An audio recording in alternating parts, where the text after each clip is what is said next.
Ó, tá chegando mais perguntas aqui. A Márcia Alamis, ela está perguntando, por exemplo, vocês estão criando, no fundo, um mercado novo, né? Como é que vocês trabalham essa questão de quanto tempo vocês levam para educar um cliente? Ou qual que é um tempo considerado bom, né?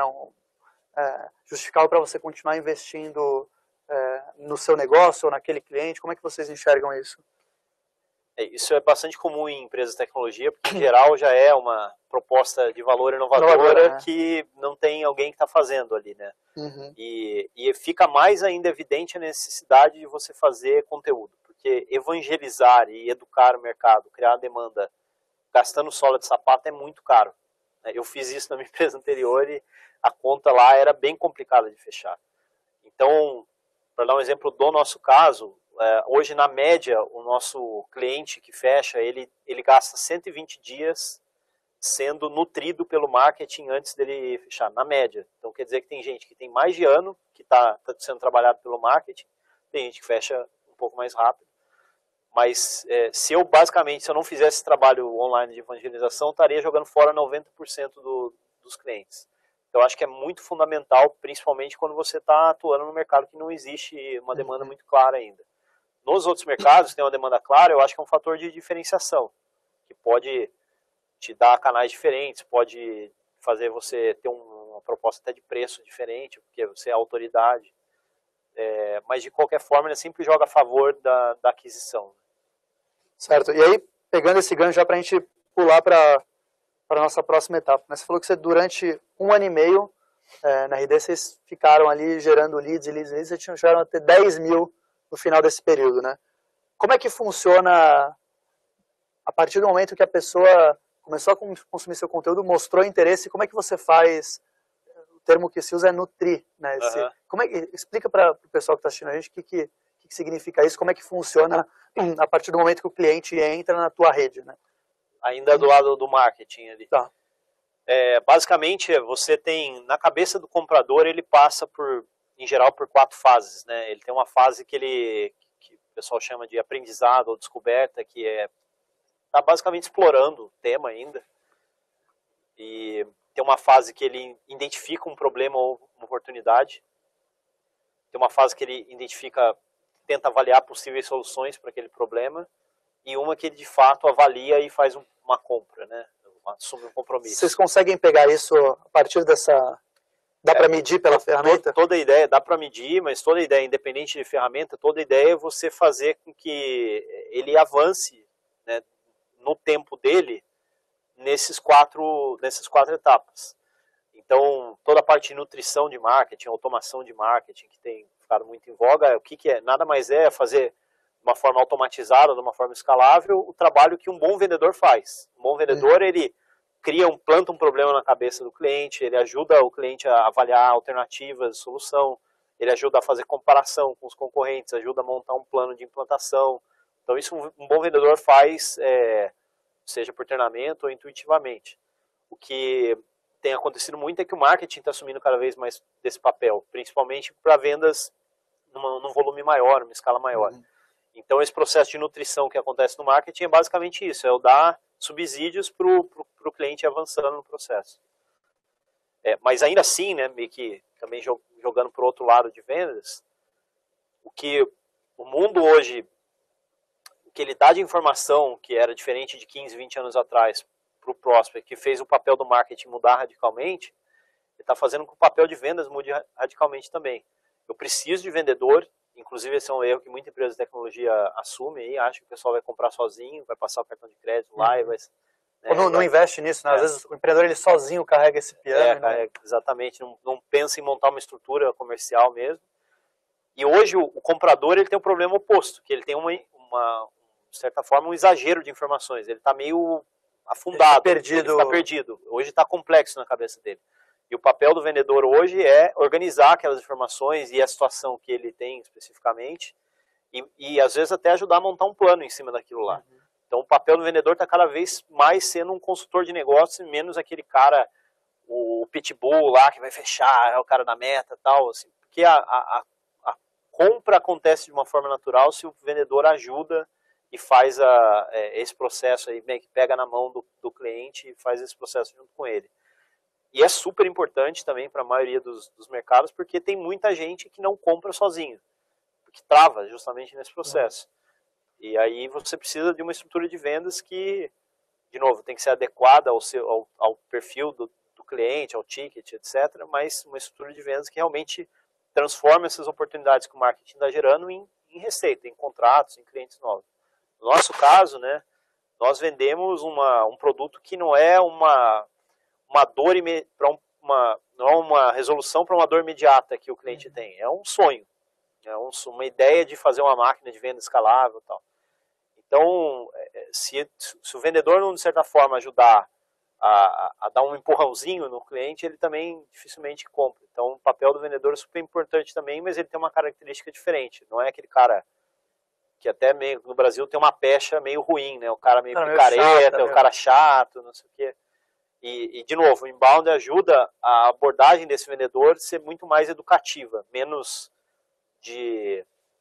só de encheção de saco, muito mais na linha de cada vez que ele vai interagir com o cliente, ele consegue gerar valor, ele consegue entregar material relevante para ele. Então, por exemplo, hoje das 170 pessoas que tem na RD, quantas estão na área de vendas? Se contar o time que também trabalha em canais, 45 pessoas. 45 pessoas estão na área de vendas. É uma proporção, acho que difícil de se ver. Um pouco também pelo investimento pesado que a gente está fazendo no crescimento, mas, de qualquer forma, é uma proporção razoavelmente comum que a gente vê nas empresas de tecnologia lá no Vale. Né? E aí tem não sei se isso é uma verdade ou não, mas lê-se muito que mais importante do que você ter um time de vendas é você gerar muitos leads, porque existe uma quebra natural, né? Uma taxa de conversão natural. E mais do que gerar, saber qualificar com pouca interação. Isso é uma verdade? Isso é até uma pergunta do Radamés, lá da Social Base, também empreendedor. Como é que vocês enxergam esse tema, né? Porque vocês estão investindo muito em gente, né? Como é que vocês enxergam essa parte antes da interação humana? Eu sou muito favorável a essa afirmação. Tem um cara que é até suspeito para falar, que é o Aaron Ross, que é o cara que fala do processo de vendas mais outbound, mais direcionado pelo vendedor. Ele mesmo fala que você corrige vários problemas de vendas com uma boa geração de leads. Por quê? Porque na prática você está gerando, na média, mais oportunidades no nível mais elevado. E volto àquele ponto que eu falei no começo, que o marketing está fazendo 60%, 70% do trabalho hoje.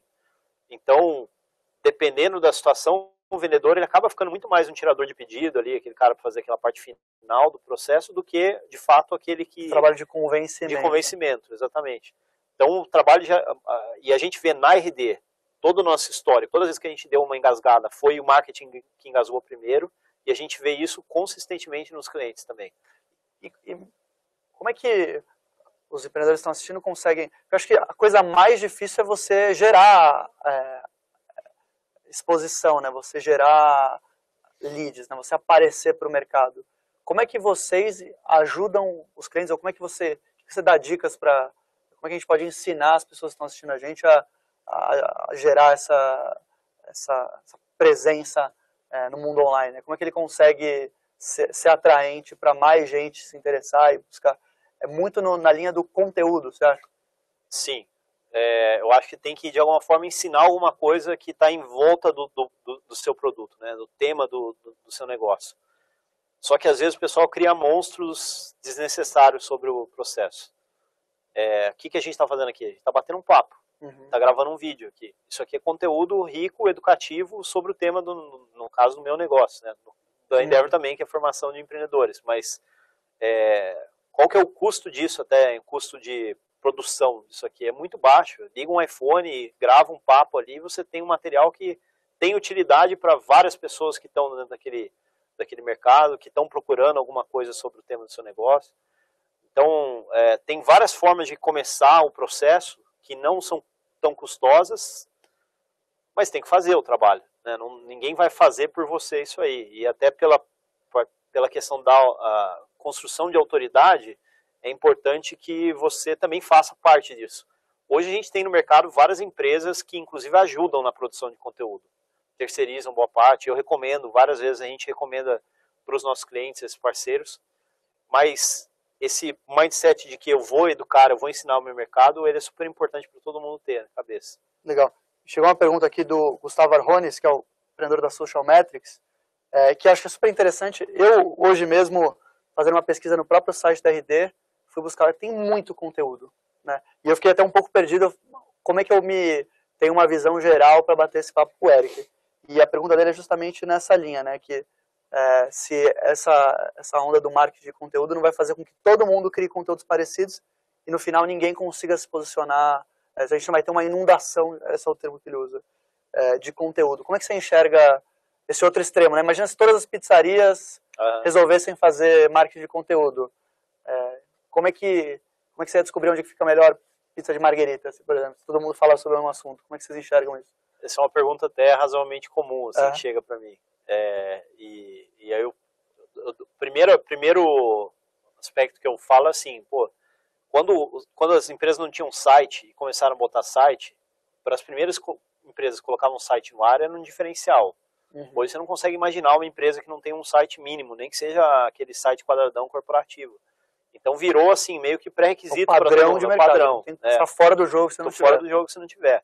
E aí, para eu conseguir realmente ter um resultado diferenciado, aí vai vir muito da qualidade do conteúdo, da diferenciação do conteúdo.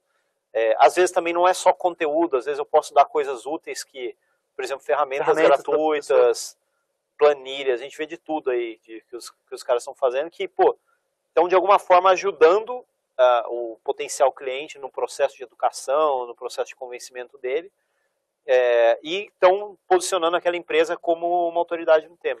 E Eric, você acha que a gente vai caminhar para um mundo... hoje a gente tem essa questão da influência do SEO, né, que é você otimizar as buscas no Google, por exemplo, e você tem profissionais que estão se qualificando e você tem que ter dentro da sua empresa gente trabalhando nisso, você tem que contratar uma assessoria para fazer isso. Você acha que a gente vai caminhar para um mundo em que esse tipo de profissional vai ser cada vez mais necessário? Então os empreendedores que nos assistem, eles têm que se preocupar com isso, de trazer... Você estava falando também, fora do ar, quanto que o marketing está virando numérico, né? O quanto que você tem muitos dados, tem muita informação. Então é importante você trazer mais esse perfil para dentro da empresa, pessoas mais analíticas, gente mais técnica que saiba trabalhar com as ferramentas hoje disponíveis. Como é que você enxerga isso? Vou responder em duas parcelas essa pergunta. A primeira é no papel do marketing. Sim, o marketing vai ficar cada vez mais orientado a dados, a métricas, e essa é uma grande ameaça e oportunidade para gestores de marketing. É uma ameaça porque quem está escondido atrás de conceitos meio nebulosos, assim como brand, buzz e outras métricas que a gente brinca, que é a métrica da vaidade lá, tá correndo sério risco. Por outro lado, é uma grande oportunidade porque o marketing hoje é o centro da roda de geração de receita. Então, ele deixa de ser um centro de custo para a empresa e passa a ser um centro de investimento com um ROI bem claro e bem definido. Então, não tem como fugir disso e não tem como fugir de que o marketing está ficando mais técnico. Por outro lado, eu acho que ao longo do tempo, os detalhezinhos, as coisinhas básicas de implementação do marketing digital, elas vão virar meio que commodity, vão ser resolvidas ou pelas próprias ferramentas ou pelo, né, por exemplo, você falou de SEO. O SEO mudou muito nos últimos 5 anos. Então, o SEO de 5 anos atrás era muito técnico mesmo. E, inclusive, você tinha técnicas até que os caras chamam de black hat, que era a técnica que eu conseguia driblar o Google e conseguir me posicionar melhor, sendo até sacana. O Google está cada vez mais inteligente com relação a isso. Ele está muito mais preocupado hoje, ele valorizando a experiência que o usuário tem depois do clique, do que a otimização que aquele negócio tem para ser ranqueado melhor. Então você vai ter que ser relevante, né? O usuário, no tempo que ele gasta no seu site, a frequência que ele vai no seu... É isso que cada vez mais... No longo prazo é o que vai mandar. Hoje, claro que ainda tem um pouco da parte técnica do negócio, mas isso eu acho que vai acontecer também com social media, a mesma coisa. Então hoje eu tenho bastante técnica e hack de social media, mas na prática o que manda lá é ser relevante, é ser educativo, fazer uma coisa de qualidade. Legal. E uma coisa que a gente acabou não abordando, como é que um empreendedor, uma empresa pode fazer a qualificação? Então chegou o lead, como é que ele consegue enxergar ou que estágio essa empresa está, ou se é o momento ou não de abordar aquele cliente com uma pessoa? Como é que você pode dar uma dica para quem está nos assistindo? Legal. Bom, eu estou assumindo que essa empresa, em geral, está gerando leads pela web, então vai aproveitar um percentual desses leads para tentar fazer uma abordagem comercial. Vamos pegar o próprio exemplo da RD. Você tinha 10 mil... Por onde você começou? A gente começou ligando para esses caras. Mas você ligou um por um? Não foi um por um, mas a gente faz... o processo que a gente recomenda o pessoal fazer é algum tipo de filtro ou recorte de qualificação ainda no marketing, que ele leva em conta dois aspectos. Um é o perfil daquele lead, então eu consigo, por informações que aquele lead me dá, ou até por informações essas que eu vou pesquisar, saber se ele se enquadra minimamente num perfil de cliente que eu consigo atender. E o outro é o interesse dele. Então, muitas vezes, principalmente quando você faz muito conteúdo, você tem muito lead que está ainda no estágio muito no início da compra. Você até consegue vender eventualmente para esse lead, mas é melhor deixar o marketing trabalhar um pouquinho mais e pegar esse cara um pouco mais à frente. Então, no nosso caso, por exemplo, a gente faz alguns recortes de perfil, tamanho da empresa, mínimo, máximo, cargo da pessoa que está baixando o material, etc. Quantos materiais ele baixou? Do outro lado, no interesse, quantos materiais e que tipo de materiais. Então, tem materiais que são muito... Como fazer marketing no Facebook. Esse é um material bem topo de funil. Agora, como fazer automação de marketing já é lá no final, bem específico. Então, isso faz com que a gente meio que filtre esses leads que a gente gera. É uma dica super interessante, né? Acho que de segmentar também o conteúdo do mais básico ao mais aprofundado. Uma forma, né, de você enxergar quem está mais próximo de... E aí, em venda já, esse processo continua, esse processo de qualificação, porque é diferente de venda mais tradicional. Fazer venda inbound é meio que também pescar com uma rede, assim, né? Eu não estou pescando com arpão, estou pescando com uma rede. Então tem que filtrar isso também e evitar gastar tempo com leads que não estão preparados ainda, até para não poder queimar o lead. Então, em geral, nas estruturas de vendas que são mais modernas aí, você também tem uma certa divisão entre a fase de qualificação desse lead já em vendas, porque às vezes só com informações que você falando com o lead você consegue tirar. Vou dar um exemplo. O cara baixou 10 e-books no nosso site, aí o vendedor liga para ele e aí o cliente fala para ele assim, na verdade eu estou só estudando aqui, eu vou ter que fazer um trabalho de faculdade, por isso que eu baixei esses 10 e-books. Então, ele não é qualificado para continuar no processo de venda. Uhum. E às vezes tem o contrário, o cara baixou um e-book, mas ele foi recomendado por um cliente já, ele já está meio que pronto para avançar no processo, e o vendedor identifica isso e continua tocando. Então tem uma fase de qualificação e uma fase de fechamento que é mais tradicional de vendas. Então isso em geral nas estruturas de vendas a gente vê que as empresas estão mais produtivas, elas estão fazendo isso mesmo, até para evitar gastar muito tempo com cada um dos leads e aí diminuir esse custo de aquisição. Legal. Então, sentiu que o lead é qualificado, você já entra numa fase de conversão. Tem algum passo a passo mais comum que é o recomendável para fazer essa conversão? Tem um tempo que você julgue que seja bom para se fazer? Como é que vocês enxergam isso dentro da RD? Isso eu acho que depende bastante do negócio do cliente, né? E quando eu falo vendas também, às vezes, mesmo empresas que fazem venda totalmente online ou e-commerce, por exemplo, o conceito do funil é muito parecido, ainda que aconteça sem interação humana, quando for o caso. Mas o que, em geral, a maioria das empresas deveria fazer, assim, no nosso entendimento, nos primeiros passos para estruturar o time de vendas é definir uma forma de qualificar esses leads primeiro, definir um processo de abordagem, então quais são as fases que existem nesse processo, o que eu espero que o lead apresente para avançar em cada uma das fases e como é que eu posso gerar valor para aquele lead ao longo do processo. Legal. Então, principalmente no inbound, quando você vai fazer uma abordagem para um lead que está baixando material, muitas vezes ele não pediu informação sobre o seu produto ou serviço ainda. Então é muito invasivo você ligar para ele e falar, fulano de tal, no nosso caso, eu tenho um software aqui para gerenciar marketing digital. O ideal seria você tentar fazer uma abordagem que você gera valor primeiro. Então, se ele baixou um e-book sobre automação de marketing, eu ligo para ele e falo, vi que você baixou um e-book sobre automação de marketing agora, eu tenho umas dicas para te dar, olhando o contexto do seu negócio, eu tenho uns 5 minutinhos para falar agora. Já abre totalmente a receptividade. Muito diferente a abordagem. Muito diferente. E você tem um amigo, não um vendedor. Inclusive, acontece muito na ideia de clientes que passam pelo processo de venda, não viram clientes, mas eles voltam e aí daqui a alguns meses eles voltam porque eles tiveram um processo bacana que foi, né, foi gerado valor no meio do caminho ali. Então, acho isso super Essa importante. Essa é uma dica tão simples, mas tão poderosa, né? A gente vê muito empresas sendo afobadas, né? E te enfiando o produto e, né, é desagradável. Às vezes até tem a ver com o comportamento do próprio vendedor e da estrutura de meta e de comissionamento que ele tem. Isso, né? Que eu já ia puxar, acho que isso é super interessante. Como é que vocês remuneram, né, incentivam os vendedores? Como é que vocês atribuem as metas e a remuneração deles para que eles não sejam esse personagem chato, né? Uhum. Como é que o vendedor que tem uma postura dessa, mais amiga, educativa, ele recebe se esse lead se converter só daqui a algum tempo? Como é que vocês trabalham isso dentro da RD? Essa parte específica a gente tem uma regra interna que esse lead volta sempre para o mesmo vendedor. Então ele não vai entrar num ciclo de rotação de novo ali dentro do time. Então, de certa forma, aquele vendedor, ele mesmo estando perdendo uma venda, ele está formando uma carteira futura.